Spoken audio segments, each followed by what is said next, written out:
National Association of Farm Broadcasting, 78% of farmers consider information from farm broadcasters highly trustworthy. When you need to reach rural America effectively, choose the voices they already trust. Visit IllinoisFarmRadio.com and discover how Ag Radio can elevate your agricultural marketing strategy. From the Heart Media Group newsroom and DeWittDailyNews.com, I'm Ben Hubbard with this expanded morning newscast.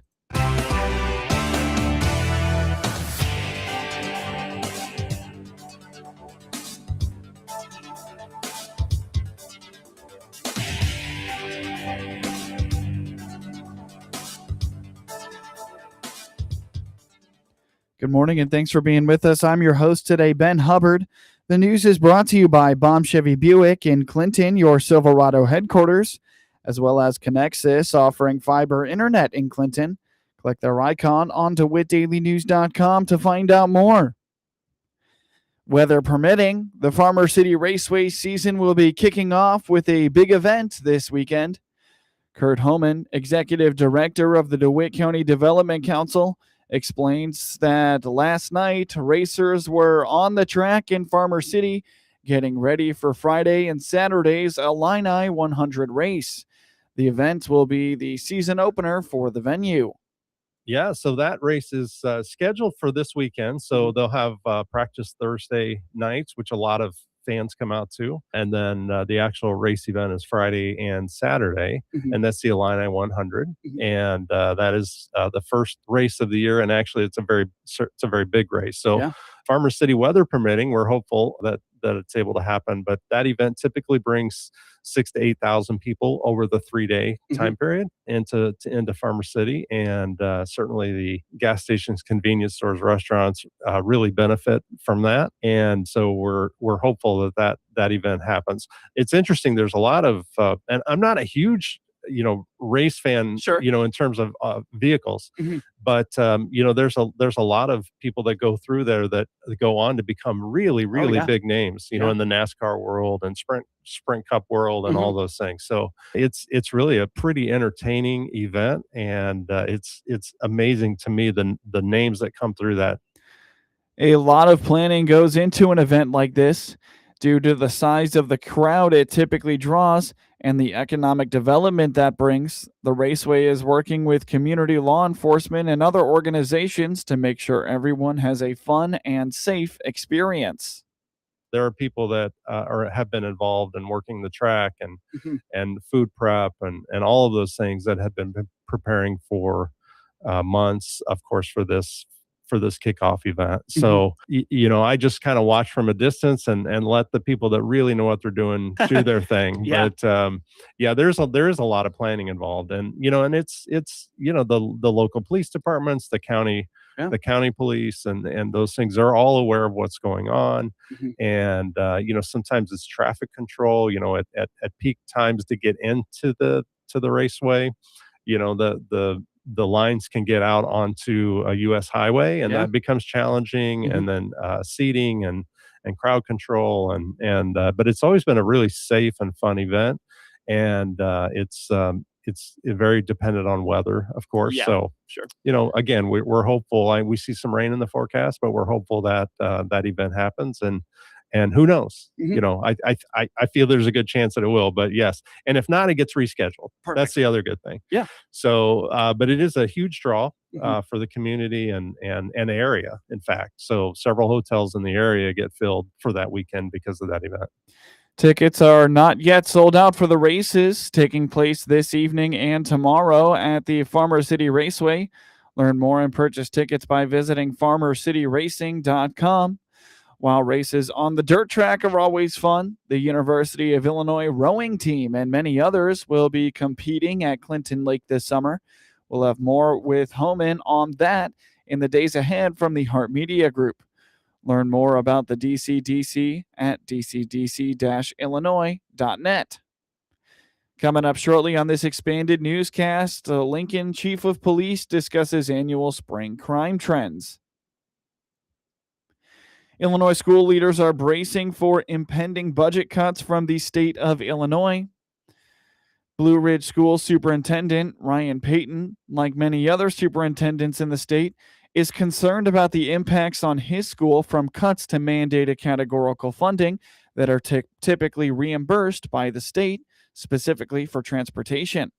While this may not affect them immediately, he says they will feel it in the long run.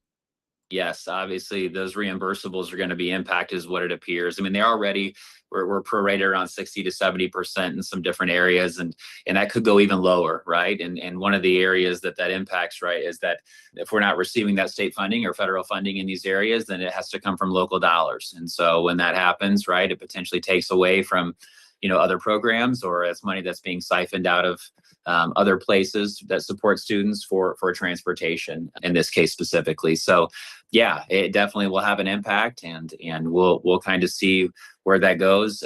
It obviously will also probably impact fund balances if we're not receiving that, right, drawing down kind of those areas. And hopefully that's something that can still be remedied at some point, but we will wait and see. We've had some basic conversations, for us right now, we rely truly on a lot of local tax dollars to cover our spots, to cover our revenues. I mean, that provide our revenues, let me say that. And so I mean, over 80, probably 85% of our funding is local compared to other districts, that provide or in that need a lot of state funding to, maybe sometimes there's 8% that provide the state funding is what they have. So I think we'll be okay, with these cuts, obviously, but they will impact us in the long term. If we continually have to utilize local tax dollars to support that, it's taking away from money that could be spent in other areas, whether that's new teachers, whether that's, curriculum, whether that's just a variety of other things that support student learning and outcomes. So, it has to come from somewhere. So, it will definitely have an impact long term. Hiring a bus drivers is something that many districts already struggle to accomplish. Cuts would only make it harder for competitive wages to be offered. Peyton notes Blue Ridge's 212 square mile footprint could be stressed even more to get kids to school with these likely cuts. Yeah, I mean, it's always something that we're trying to hire and find. I mean, we definitely right now we have a great group of drivers that are here and aides, and we're very thankful. I mean, they step up and do a lot of additional work and are very flexible, just to kind of assist. If somebody's sick, we don't have a huge pool of sub drivers. So typically we do have a few though that we're very thankful that help us out in situations where we're down a driver. We had some situations this year, not as many as we have this year as maybe the last year or two, where we've had to combine some bus routes, just to make sure that we can get people home on time. And there's a little bit of delay there, but it is kind of some just flexibility and different options that we've had to incorporate. And as you know, Seth, we are a big district. I mean, we cover 212 square miles. So there is a lot of transportation that's happening as far as bus routes go. So, when you talk about going back to those reimbursables or those mandated categoricals not being fully funded, it does impact a district like ours since there is so much travel that takes place. The first-year superintendent shares his frustration over continued funding cuts to things that the state requires districts to provide. Despite that, Peyton says they are committed to adapting to changes as well as advocating with local lawmakers. Yeah, it can be for sure. I mean, but we have to deal with it, right? And so we have to make sure that we find ways to adjust and adapt, and that's what we're going to do. And obviously, we keep having conversations with lawmakers, and we had a board member recently that went down to kind of an advocacy day and was able to speak with a couple of different representatives and state senators. And, that was one of the talking points was, reimbursables for regular transportation and special ed transportation, and kind of talked about the impact financially that would have on our district. And I don't have those numbers in front of me right now, but it's a solid number, that it could be a few teachers, potentially. And so, yeah, it is definitely something that we pay close attention to. And just as we look at future forecasting and budgeting and so on, we're just kind of taking that into account. To keep up with all the latest from Blue Ridge schools, visit blueridge18.org or find the district on Facebook. You're listening to the WHOW Morning Show. Let's take a quick break with a word from our sponsors. Experience the power of better connection with Connexus Fiber Internet. Connexus delivers ultra-fast, reliable speeds to keep you connected at the speed of life. Whether you're working from home, streaming your favorite shows, or gaming with your friends, Connexus has you covered. Say goodbye to buffering and dropped calls and say hello to fiber fast internet. Ready to upgrade your connection? Sign up today by clicking the Connexus icon at DeWittDailyNews.com. Nothing connects us like Connexus. Spring is in the air, so it's time to choose your new Silverado. This is Scott Baum from Baum Chevrolet Buick in Clinton and Farmer City. We have a good selection of new Silverados with springtime savings and special finance rates. Choose from regular cabs, double cabs, or crew cabs in gas or diesel. We're also allowing extra money for your trade on all new Silverados this month. Silverado, together let's drive. See all our inventory at BaumChevyBuick.com, right from the start. News time is 19 minutes after the top of the hour. You're listening to the WHOW Morning Show. With the weather getting warmer and foot traffic picking up in communities across the area, local authorities are reminding their residents to secure vehicles, garages, homes, and personal belongings. It's an annual issue for local communities to see a spike in crime as more people walk, looking for opportunities to swipe valuables and money. On the WHOW Morning Show Thursday, Lincoln Police Chief Joe Meister told the Heart Media Group property crimes are one of the most common this time of year. Like you mentioned, there's more foot traffic. It's easier to get around. Bicyclists and folks out walking, the vast majority of them are up to exactly what they should be doing and enjoying weather.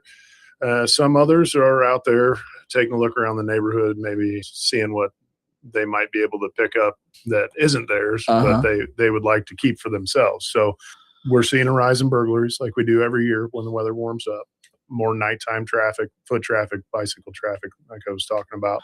One of the things that we suggest is obviously strong locks, good lighting, making sure you lock your car doors. That's a huge one. Mm-hmm. Please don't leave your keys in your unlocked car because you're going to wake up without it if that happens. Just those annual tips that we give every year to protect yourself from being a victim of a property crime. Chief Meister, like most law enforcement officials in rural Illinois, indicates that property crimes they encounter are simply crimes of opportunity. That is why he encourages locking doors to cars, garages, sheds, and homes. Absolutely. Crimes of opportunity. And that's why I said it's so important to make yourself a hard target. Your outbuildings, make sure you lock your sheds after you're done with your mower and you put it up. Those are things that criminals notice, so they're out there looking for it. So you having forgotten to lock up, it creates a opportunity for a person to commit that crime. Loose change, phone chargers, radio theft used to be a big thing when I became a police officer. That's really not so much anymore. Media devices, if you leave your phone or a iPad in the car, those are the types of things that folks are looking for. And then tools. Tools is another big one. It's probably the number one stolen item in the city of Lincoln, or power tools. Easy to get rid of. So any pawn shop will accept them. Folks can trade them. They're of high value. If you are a person who exercises your Second Amendment right and carries a firearm to protect yourself, please do not leave it in your vehicle at any point in time. A recommendation that could be instrumental in law enforcement recovery any stolen property is for owners to have serial numbers for their property recorded somewhere. Chief Meister indicates that particularly if a thief takes items to a pawn shop, it makes it very likely that an item can be recovered. So a lot of expensive items, electronics, power tools, things of that nature already have a serial number on them. Mm-hmm. One of the biggest mistakes I see is people don't record their serial numbers. Mm-hmm. For instance, when I buy a power tool, it comes with an owner's manual. Mm-hmm. I just take a brief moment to write down the serial number on the owner's manual. I put the owner's manual with my other important paperwork that I always keep. That way, if it's stolen, I have the information to make a stolen property report. And that report, if it has enough detail in it, is what assists us in recovering that item. If the tool or the item doesn't come with a serial number on it, law enforcement knows it as owner applied number. You could don't write your social security number on it. You could apply your own individual identifier on that property, record it, and then give it to us, and it acts the same as a serial number. That subject, the city of Lincoln a few years ago, we decided to invest in a program that law enforcement can access that basically reaches every pawn shop that you ask it to. And then we can search for those items there by serial number, by model and make, all those things. Really? And that's helped to recover a lot of stolen tools in other communities. So if your tools were stolen from Lincoln and pawned in Peoria, we can access all the records for the Peoria pawn shops and locate it if we have enough information. Chief Meister notes that they are seeing more and more items stolen from residents and put up for sale on Facebook Marketplace, Craigslist, and other online secondhand sites. He indicates it can be more difficult to recover stolen items on those platforms. A Taylorville man has been arrested on child sexual abuse materials charges following an investigation by the Illinois State Police. Authorities say 50-year-old Brian M. Grove was taken into custody Thursday after agents with the State Police Division of Criminal Investigation and the Christian County State's Attorney's Office executed a search warrant at his residence. According to investigators, the case began on March 23rd when agents learned an individual was allegedly possessing and distributing child sexual abuse materials. Officials say digital evidence was later obtained through the Illinois Attorney General's Internet Crimes Against Children Task Force, indicating that Grove both possessed and disseminated the material from his home in Christian County. Grove was formally identified as a suspect on April 2nd and arrested on April 9th. He is now charged with dissemination of child pornography, a Class X felony, and possession of child pornography, a Class 1 felony. Grove is currently being held at the Christian County Jail pending a detention hearing. The Illinois State Police also reminds the public that suspected crimes involving children can be reported anonymously through the National Center for Missing and Exploited Children's cyber tip line. According to the investigation, Grove's wife is a Taylorville police officer and is a school resource officer at the junior high. He is a former Capitol police officer through the Secretary of State. He spent 16 years in law enforcement. According to Christian County State's Attorney John McWard, Grove's wife is not of any interest at this time. All Taylorville school students are safe. No information has linked her to any involvement at this time. Local governments can learn more about the Illinois Transportation Enhancement Program, or ITEP, at 11 workshops throughout the state. The federal funds allow for 9 different categories of projects, and the state funds only allow for 2 different categories of projects, of 2 of the 9 federal ones. So it gets a little bit confusing, but the 4 categories that we see most often are bicycle pedestrian facilities, which would be like the multi-use path near your home, conversion of abandoned railroads to trails. If anyone knows the term rails to trails, that's what those are. Streetscapes, which are normally used to kind of liven up and revitalize downtown areas, and also historic preservation projects. Those are the 4 that we see the most. IDOT's John Paris says for locations and times of the 11 workshops, visit idot.click/ITEP-SPAC.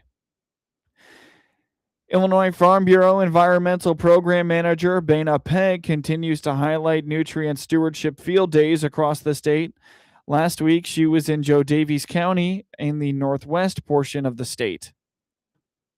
Yeah, I'm from Central Illinois, super flat.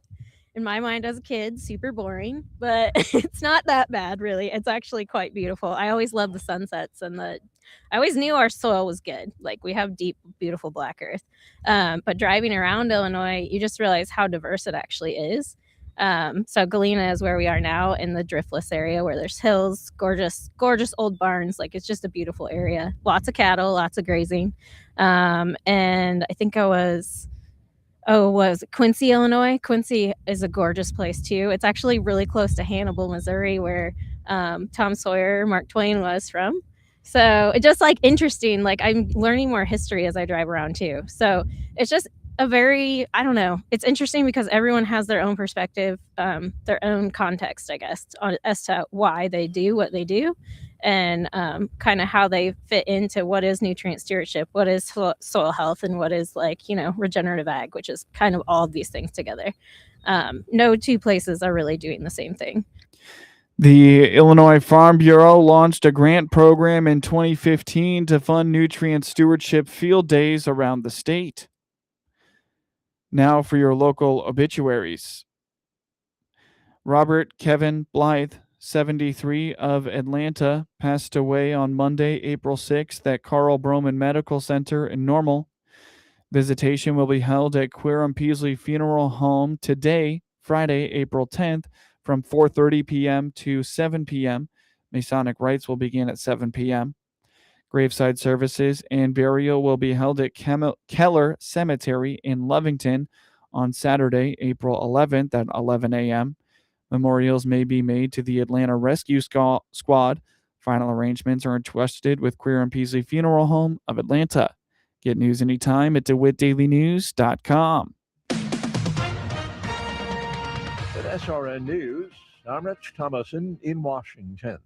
Vice President Vance preparing to travel to Pakistan as he leads the U.S. delegation to peace talks with Iran this weekend. Ukrainian President Zelensky says his country's military shot down Iranian-designed drones in multiple Mideast countries during the Iran war. A smear campaign. First Lady Melania Trump says she's been the victim of one. Has to do with the late convicted sex offender Jeffrey Epstein. First Lady says she had nothing whatsoever to do with Epstein. A Central California sheriff's deputy is dead along with the suspect following an ambush and an hours-long standoff in Tulare County. On Wall Street this morning, stock futures are narrowly mixed. Dow futures are down 50 points, while the NASDAQ futures are up 9 points. More details at srnnews.com. These are uncertain times. Ongoing geopolitical tensions in the Middle East and beyond continue to shake global markets, driving up energy costs and creating widespread volatility. Gold has responded as history shows it does, climbing to new highs as a proven safe haven against inflation and unrest. Silver follows strong, offering even more protection for diversified portfolios. Call True Gold Republic at 800-300-GOLD for your free guide on protecting your retirement. If you're 55 or older, approaching or enjoying retirement, and have significant savings, you understand why stability matters now more than ever. Paper assets can vanish in a crisis, but precious metals have endured for generations. True Gold Republic helps Americans like you protect what you've built with real gold and silver IRAs. Call 800-300-GOLD for your free wealth protection guide today. No obligation, just information. Consult your tax professional before investing. Call 800-300-4653. That's 800-300-GOLD. This is staff meteorologist Jennifer Wojcicki with your regional radio forecast. Overcast skies today with a chance of thunderstorms. Highs around 63. Northwest winds 8 to 15 miles per hour. Tonight, lows level off around 42. More clouds than sun. Tomorrow, slight chance for showers. High temperatures reach up to 66. Hear weather twice an hour or online anytime at DeWittDailyNews.com. Currently 59. From the Hart Media Group Sports Desk, IL Sports Wire, and DeWittDailyNews.com, I'm Ben Hubbard with this local sports report. In a game heard on WHOW and online at DeWittDailyNews.com, the Clinton Bats came alive as the Lady Maroons ended a 6-game losing streak with an 8-4 win over Tuscola in Central Illinois Conference high school softball action on Thursday at Clinton High School. The Lady Warriors got their first 3 batters on base, but Olivia Haynes settled down and only allowed a run in the first inning. Clinton got the run back in its half of the first, all with 2 outs. Hadley Humble doubled, and Riley Fentress brought in the first of her 2 runs on the day with a base hit to tie it at 1-1. Clinton exploded for 3 runs in the 3rd inning, highlighted by run-scoring hits from Humble, Laney Brewer to go up 4-1. Tuscola got 2 back at the top of the 4th inning, but again the Lady Maroons answered with 2 more runs. Humble and Fentress hit back-to-back run-scoring doubles to make it 6-3. Clinton capped its scoring with 2 more runs in the 5th to go up 8-3, and Tuscola got a garbage time run for the final tally of 8-4. Humble was 3 for 4 with 2 doubles and 2 RBIs. Avery Smith finished 3 for 4 with an RBI and 2 runs scored for Clinton. Brewer was 2 for 3 with an RBI for the Maroons. Tuscola falls to 4-6 overall and 0-3 in the Central Illinois Conference. Clinton improves to 4-7 overall and is 1-1 in the CIC. They play again on Friday. Brock Wilson and Stone Stith went yard, and Clinton rolled Tuscola 7-3 in Central Illinois Conference high school baseball action on Thursday in Clinton. Wilson and Stith's power backed a strong outing from Preston Curtis, who pitched into the 7th inning. Leading 3-0 in the 4th inning, Stith's 2-run shot to left capped a 4-run inning. Wilson's blast to left in the 3rd put the Maroons in front 6-0. Curtis struck out 9 in 6 1/3 innings of 2-run ball. The senior issued 5 walks but allowed just 1 hit. Wilson finished 3 for 3 with 3 RBIs. The Maroons are 9-3 overall and 2-0 in the CIC. They will take on DMAC on Saturday in Mackinac. Forrest Rodden drove in 6 runs, including a game-breaking grand slam, and Monticello rallied to its 13th straight win to start the season, a 10-7 win over rival Tolono Unity on Thursday in a powerhouse matchup of elite high school baseball programs in Illini Prairie Conference action from Tolono. Rodden's 5th inning grand slam made the score 10-4 Monticello. He added a 2-run single in the 3rd. Rodden followed up a dominant performance on the mound Wednesday with a 2nd straight massive performance against the Sages' biggest rival.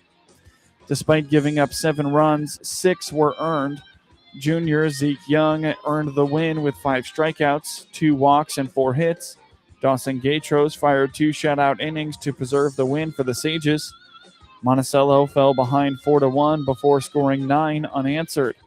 Monticello is 13-0 and 1-0 in the Illini Prairie Conference. They continue Illini Prairie Conference action on Saturday, hosting IVC.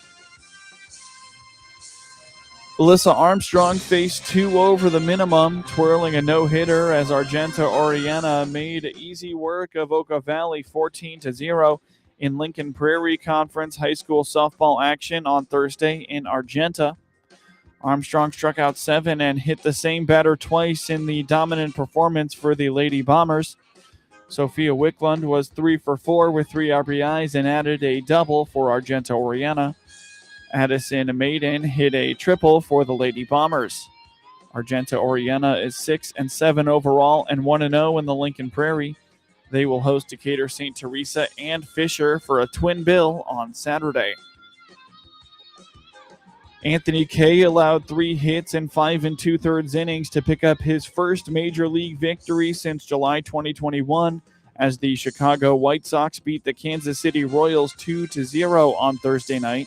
The misery in Missouri is finally over for the White Sox. A streak that had spanned 14 games over 2 years, dating back to April 4th, 2024, is finally finito. The Sox shut out the Royals 2-0 in Kansas City. Colson Montgomery clubbed a double to put the Sox on top and in front for good. Delivers, and that ball is hammered on a line out toward right center base hit. It's going to get to the fence. Murakami digging hard. He's going to be sent by Justin Jershely. Here's the relay throw by Witt, and it's off the mark. And it's 1-0. Sir Anthony Dominguez slammed the door and completed the clean sheet with his 2nd save as a member of the White Sox.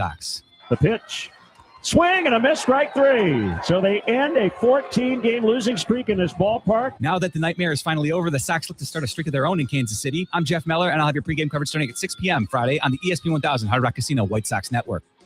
The White Sox and Royals will play the 2nd game of a 4-game series on Friday night. Chicago will send right-handed pitcher Davis Martin to the mound to face Kansas City's left-handed Chris Bubich. Leonard Miller scored a career-high 26 points and matched his career best with 11 rebounds as the Chicago Bulls eased to a 119-101 victory over the Washington Wizards on Thursday night to sweep a two-game set. Trey Jones scored 31 points, and Colin Sexton added 27 for the Bulls, who won 129-98 at Washington on Tuesday night to snap a 7-game skid. Miller, Jones, and Sexton combined to shoot 65.3%, or 32 of 49, as Chicago, who improves to 31 and 49, pulled even with Milwaukee for 11th place in the Eastern Conference and the best record among teams eliminated for postseason contention. Bulls center Gershon Yabusele departed early in the third quarter with a sprained left shoulder. Will Riley scored 23 points to lead Washington, which had 10 players sidelined by injuries. Julian Reese added 16 points and 15 rebounds for the NBA worst Wizards, who have lost 24 of 25 to sink to 17 and 63 with 2 games remaining. Chicago took control by outscoring Washington 16-4 to close the third quarter. Trey Jones scored the last 6 points of that stretch, including consecutive layups in the final minute to make it 87-74. The Bulls will host Orlando on Friday, while the Wizards host Miami on Friday. Logan Stankoven had 2 goals and an assist, helping the depleted Carolina Hurricanes beat the Chicago Blackhawks 7-2 on Thursday night. Taylor Hall added a goal and an assist as Carolina improved to 9-3-0 in its last 12 games. Mark Jankowski scored twice, and Sean Walker and K'Andre Miller also added goals in the opener of a 4-game trip, and Frederick Anderson made 23 saves. Playing without several regulars in their first game since clinching the Metropolitan Division title, the Hurricanes stayed 2 points ahead of Buffalo for the top spot in the Eastern Conference. The Sabres cruised to a 5-0 victory over Columbus. Anton Frondell had 2 goals for Chicago in his 9th career game. Spencer Knight stopped 15 shots. The last place Blackhawks, who are 28, 37, and 14, lost for the 7th time in 8 games. Stankoven snapped a 1-1 tie when he flicked a shot past Knight on a drive to the net with 2 minutes and 50 seconds left in the first period. He also cleaned up a rebound for his 21st goal 4 minutes and 8 seconds into the second. Jankowski got a piece of Alexander Nikishin's shot with 5 minutes and 10 seconds left in the second, giving Carolina a 4-1 lead. He also scored his 10th goal on a one-timer at 12 minutes and 51 seconds into the third. There were scattered boos at a mostly empty United Center as the final seconds ticked off. Frondell, who turns 19 on May 7th, scored his 3rd career goal on a slick redirection 6 minutes and 9 seconds into the third. The number 3 overall pick in last year's draft has been a bright spot for the lowly Blackhawks since making his NHL debut on March 24th. Both teams play again on Saturday. Carolina is in Utah, and Chicago hosts St. Louis. Alex Iafallo, Josh Morrissey, and Jonathan Taves scored as the Winnipeg Jets beat the St. Louis Blues 3-2 Thursday night, keeping their playoff hopes alive. Mark Scheifele had 2 assists, and Connor Hellebuck made 20 saves for Winnipeg, who improves to 35, 31, and 12, and has 82 points. The Jets went into the game 4 points behind Nashville, who has 84, for the second Western Conference wildcard spot. Dylan Holloway and Colton Perico scored for St. Louis, who is 33 and 33 and 12, and Jordan Binnington had 31 saves. The Blues, who have 78 points, took a hit to their playoff hopes with 4 games remaining in the regular season. Morrissey slammed home the rebound of a shot by Jacob Bryson to give the Jets their first lead of the game with 5 minutes and 49 seconds left in the second period, and Taves made it 3-1 just a minute and 40 seconds later. Robert Thomas flicked a pass backward between his legs to Holloway for a goal from the right circle that opened the scoring at the 4 minute and 56 second mark of the first period. Thomas had 325 assists for the Blues, tied with Al McLinnis for the fifth most in franchise history. Iafolo poked home a feed from Schifuli from point-blank range near the midway point of the first period. Perichio, on a breakaway, beat Hellebuck to the glove side to cap the scoring with 7 minutes left in the third period. The Jets will host Philadelphia on Saturday, while the Blues visit Chicago on Saturday.